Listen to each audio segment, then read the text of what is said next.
Olá para todo mundo que acompanha a nossa sessão de exploração de hoje.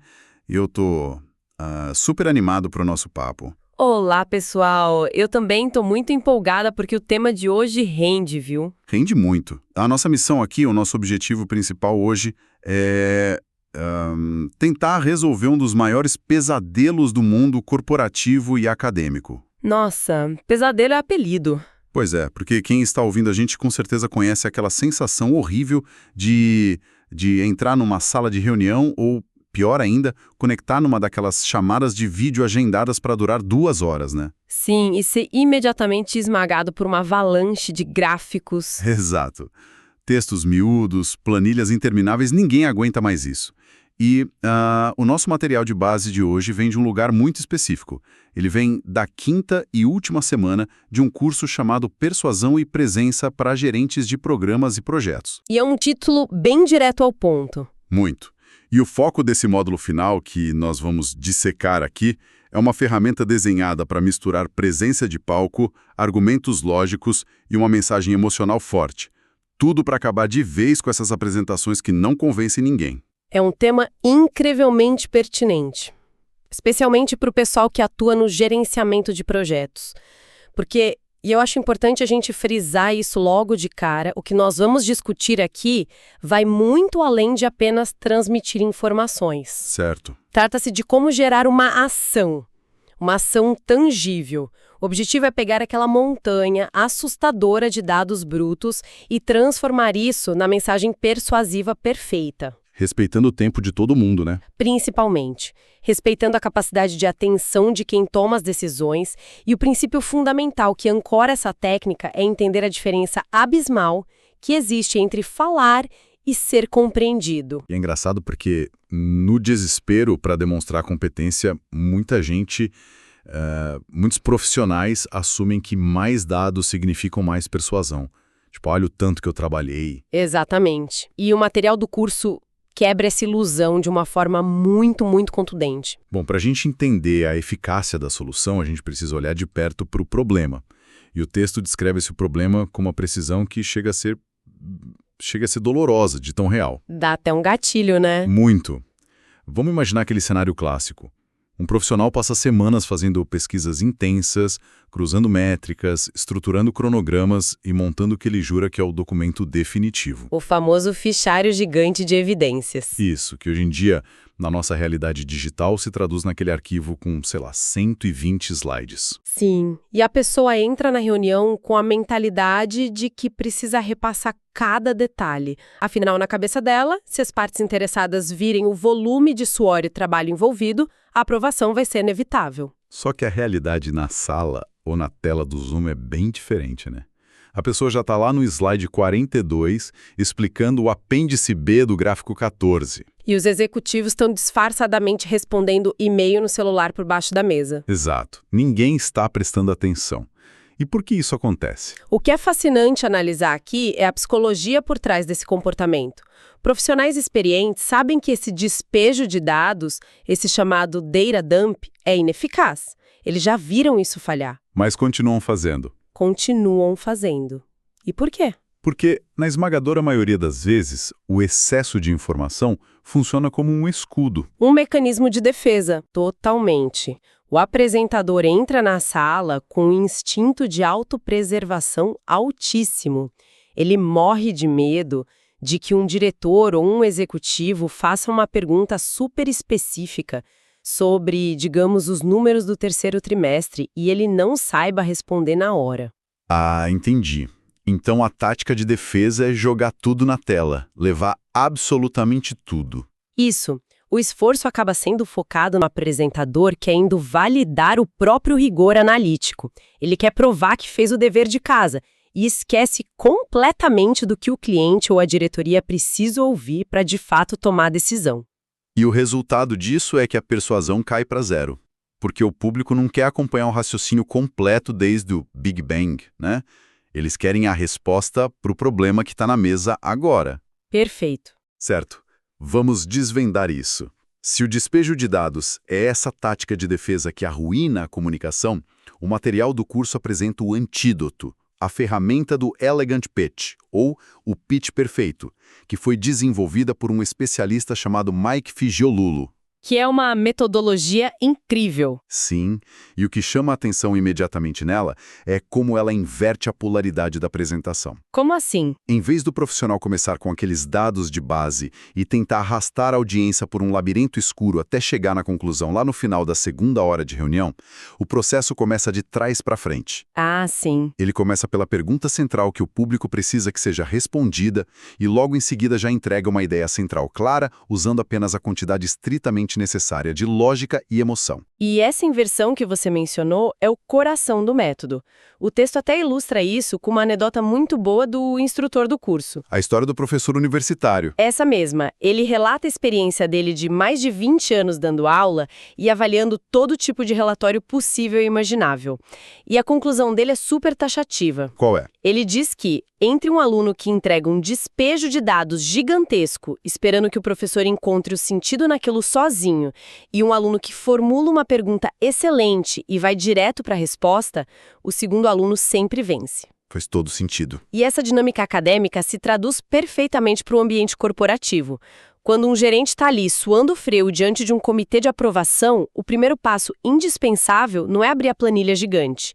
É definir qual é a pergunta crítica que está pairando na cabeça daquelas pessoas na sala e tornar essa pergunta o foco absoluto. Isso nos leva direto para a construção prática da mensagem.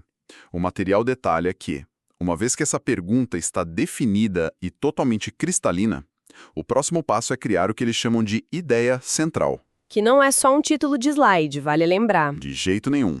Essa ideia central tem uma anatomia muito específica. É uma combinação de duas peças inseparáveis, a hipótese e o chamado botão. O famoso botão. Exato. Se eu entendi bem a estrutura proposta aqui, a hipótese carrega o peso da lógica da coisa toda. Ela é a resposta direta e fria para a pergunta que foi formulada. Isso mesmo. Mas a lógica pura, por mais irrefutável que seja, raramente convence alguém a liberar um orçamento milionário ou mudar o rumo de um departamento inteiro, certo? Certo. Porque a hipótese apela para a razão, mas as decisões de negócios, por mais que os grandes executivos adorem pensar o contrário, elas são fortemente influenciadas por fatores emocionais e de percepção de risco. É aí que entra o botão. Exatamente, aí que entra a segunda parte, o botão. E a analogia do botão funciona muito bem, porque ele é justamente o gatilho que liga ao interesse genuíno da audiência. Ele aperta a dor da pessoa. Aperta a dor ou o desejo. O material destaca que o botão responde àquelas perguntas silenciosas e vitais que todo executivo tem na cabeça. Coisas como: o que eu ganho com isso? Ou por que isso importa agora? Ou ainda, como isso ajuda a proteger a minha organização? É o benefício claro e emocional jogado na mesa. Para quem está nos ouvindo visualizar isso melhor, a gente pode montar um cenário prático. Digamos que a proposta da apresentação seja uma grande migração de software para a nuvem, um projeto clássico de TI. Ótimo exemplo. A pergunta do comitê diretivo, a dor deles, provavelmente é: como reduzimos nossos custos operacionais de TI que estão totalmente fora de controle? Uma dor bem comum. Aí vem a hipótese, a parte lógica. Seria algo como: precisamos migrar nossos servidores físicos para o provedor de nuvem X até o terceiro trimestre. Pronto, direto ao ponto. Mas é muito seco. Muito seco. Se a apresentação parar por aí, falta tração, falta o motivo para agir. Então, a gente adiciona o botão, logo em seguida. Ficaria: o que vai economizar $2 milhões anualmente e reduzir as quedas de sistema em 90%, garantindo que nenhum diretor precise ser acordado de madrugada no fim de semana para apagar incêndios. Perfeito. O que é fascinante de observar na prática é a mudança de postura física na sala quando essa junção acontece. A linguagem corporal muda. Muda na hora. Quando aquela hipótese fria se acopla à paz de espírito de não ter mais crises de fim de semana, que é a emoção, ou à vitória corporativa de salvar $2 milhões, a audiência subitamente se inclina para frente. A atenção é capturada na hora. Porque a mensagem ressoou não só na planilha, mas na vida real da pessoa. Exato. E o método The Elegant Pitch exige que essa ideia central seja solidificada antes mesmo de desenhar uma única linha de slide. Sem essa clareza logo no começo, a gravidade puxa o apresentador de volta para o velho hábito de despejar informações soltas. Fica realmente interessante no material. Porque ter uma ideia central forte, com hipótese e botão, é um ótimo começo, mas não sustenta uma reunião de 1 hora inteira. A gente precisa construir uma arquitetura narrativa ao redor disso para que a ideia fique de pé quando começarem os questionamentos. E vão ter questionamentos. Com certeza. E o texto oferece 2 opções estruturais exclusivas para organizar esses argumentos de uma forma persuasiva. A primeira delas é a estrutura de pirâmide. Pensando na geometria de uma pirâmide narrativa, me parece que ela segue aquela cadência bem tradicional de contar histórias, começando pela base larga e subindo até o topo. É uma leitura super precisa. A estrutura de pirâmide é essencialmente construída em 3 níveis. A base dela é o contexto. É aquele momento de equalizar a sala, garantindo que todo mundo entenda o cenário atual sem controvérsias. Todo mundo na mesma página. Sem novidades até aí. Sem novidades. Aí, subindo para o segundo nível, entra o fator de mudança. O que mudou? Esse é o elemento de tensão narrativa. Pode ser a entrada de um novo concorrente no mercado, uma mudança brusca na legislação ou uma falha crítica no sistema atual que simplesmente quebra o status quo. E o topo? Finalmente, no topo da pirâmide, vem a revelação da ideia central, ou seja, dado o contexto que todos concordam e a mudança que acabou de acontecer, a conclusão lógica e emocional no ápice é a ação que precisa ser tomada. Parece uma estrutura muito útil quando o público precisa ser conduzido passo a passo, né? Talvez por ser um tema muito sensível politicamente dentro da empresa ou algo altamente inovador que eles não entenderiam de cara. Exato, é para quando você precisa preparar o terreno. Mas a fonte também levanta uma segunda arquitetura, e essa parece desafiar completamente essa abordagem clássica de construir suspense. É a estrutura de coluna. Isso. Pelo que os instrutores mencionam, na vivência real de gerentes de projetos que estão ali lutando por aprovações rápidas no dia a dia, a estrutura de coluna é a favorita absoluta. Nela, a pirâmide é virada de cabeça para baixo. Ou, para usar uma metáfora visual melhor que o próprio texto traz, ela se assemelha a um templo grego clássico. Essa imagem do templo grego ilustra o conceito de uma forma brilhante. Na estrutura de coluna, a ideia central completa a hipótese unida ao botão não fica escondida lá no final esperando um grande final. Ela é o frontão, o teto do templo. Já chega jogando na cara. Já abre a porta com a grande revelação. Nós vamos fazer a ação X para economizar o valor Y e ter paz de espírito. E logo abaixo desse teto gigantesco vem as colunas de sustentação, que são os pontos de suporte. E aqui tem uma regra de ouro, não tem? Sim, e é uma regra que causa um pânico real em quem tem muito dado para mostrar. O método impõe um limite muito rígido para o número de colunas. O ideal, a recomendação absoluta, é ter apenas 2 a 3 pontos de suporte. Só 3. Só 3. A fonte até brinca que, se for uma situação de vida ou morte corporativa, pode-se chegar a 4 colunas. Mas passar disso é comprometer a integridade da estrutura. Se você coloca coluna demais, o teto fica confuso. E é aí que entra o choque cultural para o gerente de projeto mais tradicional. Limitar uma pesquisa intensa de 6 meses a apenas 3 míseros pontos de suporte parece quase um desperdício de trabalho. Parece, mas não é. Pois é. Voltando ao nosso exemplo da migração para a nuvem, se o teto do templo é migrar para a nuvem X para economizar 2 milhões e acabar com as emergências, os 3 pontos de suporte seriam muito focados. Bem chutos. Sim. O primeiro ponto poderia ser a análise de segurança comprovando que a nuvem X é impenetrável. O segundo ponto, o cronograma de implementação, garantindo que a operação diária não vai parar. E o terceiro, o detalhamento financeiro mostrando o retorno sobre o investimento. E só. Qualquer outro detalhe técnico menor vai para o anexo. Fica lá, guardado para ser usado apenas se alguém perguntar. Se a gente tenta colocar 5, 7, 10 colunas de uma vez, o teto do templo não fica mais forte. Na verdade, a carga cognitiva de quem está assistindo entra em colapso. O cérebro da pessoa simplesmente desliga. E falar em carga cognitiva nos leva direto para o embasamento de por que esse método funciona tão bem na prática.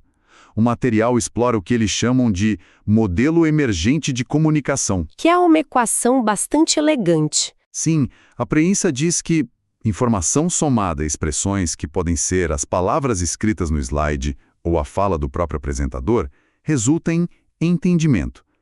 Pode parecer uma equação super básica, quase óbvia, mas o pulo do gato mora nessa palavra entendimento. Com certeza. A genialidade do pitch perfeito é sacar que o cérebro humano exige que 3 caixas específicas sejam marcadas, todas ao mesmo tempo, para que esse entendimento de fato ocorra.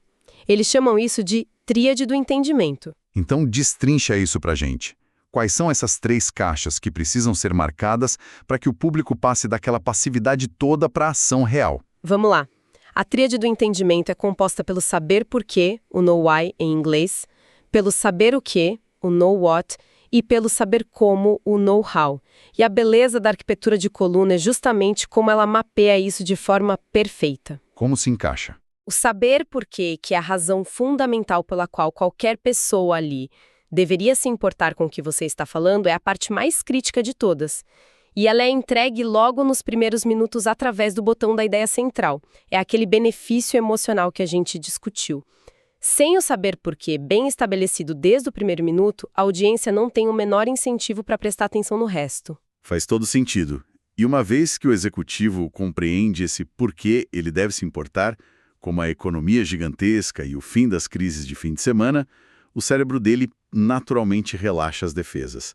Ele para de procurar defeito na sua apresentação e começa a pedir as validações práticas. Exato, ele pensa: gostei disso, como você vai fazer? É nesse momento exato que as colunas de sustentação entram para entregar as outras 2 partes da tríade. O saber o que é respondido pela hipótese e por aqueles dados essenciais que comprovam a escolha, enquanto o saber como é respondido pelo cronograma e pelo plano de ação prático que estão lá nas colunas de suporte. A mensagem inteira é empacotada de um jeito que respeita como a nossa mente realmente processa novas informações. E se a gente conectar isso a um cenário histórico mais amplo, o curso faz um resgate teórico fascinante.